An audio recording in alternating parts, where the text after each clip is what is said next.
Assalamualaikum warahmatullahi wabarakatuh. Bismillahi alhamdulillah wassalatu wassalamu ala rasulillah la haula wala quwata illa billah wa ba'du. Ya, sahabat bunda yang dirahmati Allah. Suatu hari ya, ada seorang klien saya, ya, seorang bunda ya curhat dengan saya. Ya, dia sambil menangis terisak-isak, mengeluhkan kelakuan suaminya yang benar-benar di luar dugaan. Nah, klien saya ini adalah seorang wanita karir. Jadi dia punya bisnis peninggalan almarhum ayahnya yang sekarang dia kelola. Ya, awalnya suaminya ikut membantu mengelola perusahaan itu. Tapi setelah itu, nah si suami ini cukup tinggal di rumah saja menjaga anak-anak. Ya, dan semua urusan perusahaan itu ditangani oleh klien saya ini. Nah, ternyata selama klien saya bekerja di kantornya, suaminya itu malah diam-diam sering keluar rumah dan berpacaran dengan wanita lain. Ya. Dan perselingkuhan suami ini sudah berjalan bertahun-tahun dan baru terbongkar beberapa waktu lalu. Nah, yang lebih mengenaskan nih ya, klien saya ini sudah lama punya penyakit jantung lemah. Ya, pertama kali dia mengetahui suaminya itu ternyata berselingkuh di belakangnya, ya jantungnya itu kumat dan akhirnya klien saya harus dirawat di rumah sakit.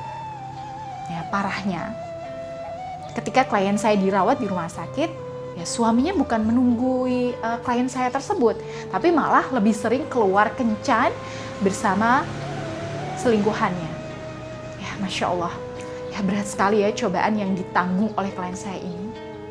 Nah, baru beberapa minggu yang lalu klien saya ini keluar dari rumah sakit dan menghubungi saya lewat WhatsApp untuk berkonsultasi dan minta dikuatkan hatinya ya untuk menghadapi suaminya yang tidak punya hati itu. Ya, sahabat bunda yang dirahmati Allah. Sebelum saya melanjutkan kisahnya nih ya silahkan Anda bisa catat terlebih dahulu nomor yang ada di bawah ini untuk bisa berkonsultasi dengan saya mengenai masalah rumah tangga dan asmara Anda. Baik, sahabat bunda yang dirahmati Allah.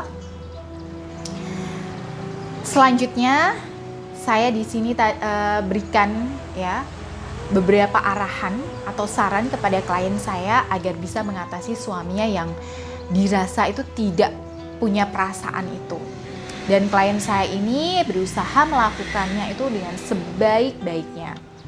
Ya, memang tidak mudah ya memiliki suami yang tidak punya hati seperti yang dialami klien saya ini. Ya, memang ibarat itu makan hati. Pahitnya bukan main. Nah, tapi kenyataannya ya memang seperti itu.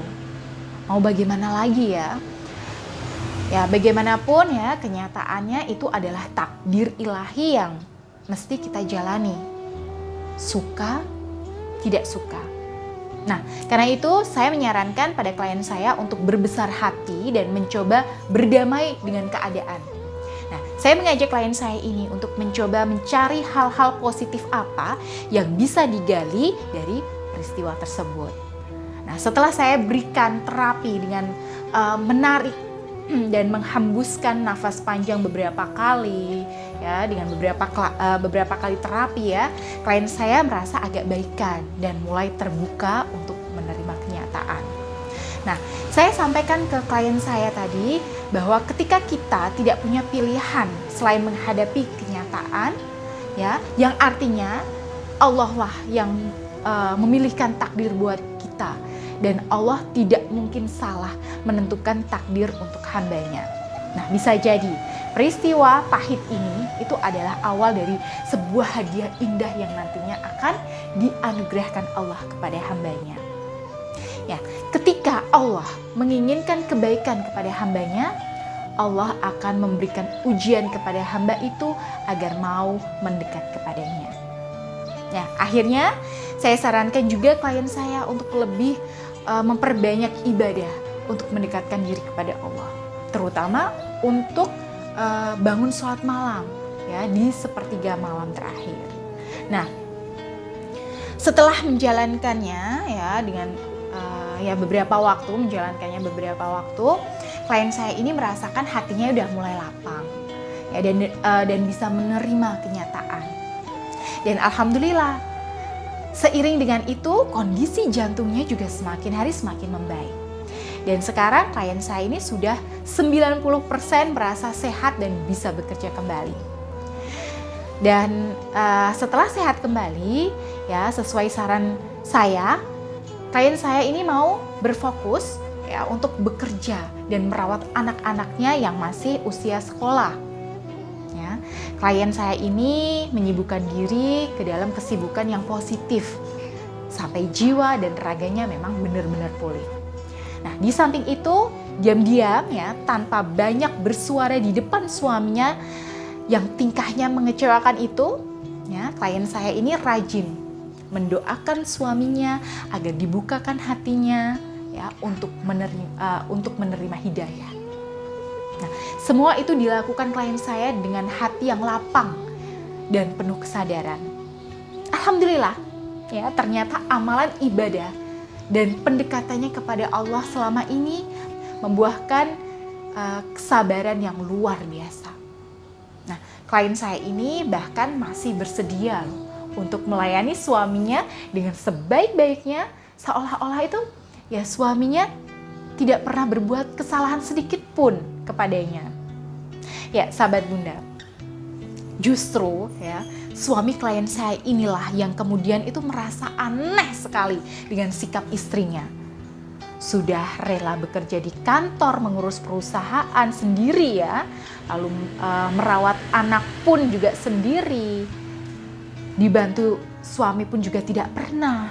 Bahkan suaminya selingkuh dan bergonta-ganti pacar di luar sana dan menghabiskan uang istrinya pun, ya si istri seakan tidak merasa apa-apa.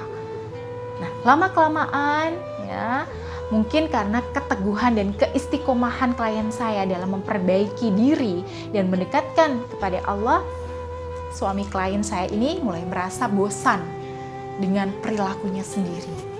Ya, tiba-tiba suatu hari suaminya datang dan bersimpuh, menangis, meminta maaf kepada klien saya dan mengakui bahwa selama ini dia sudah menjadi suami yang kejam dan tidak tahu diri.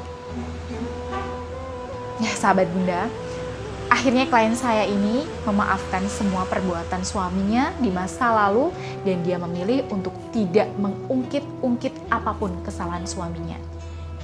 Ya, hari ini ya klien saya dan suaminya juga sedang merayakan ulang tahun pernikahannya yang ke-10.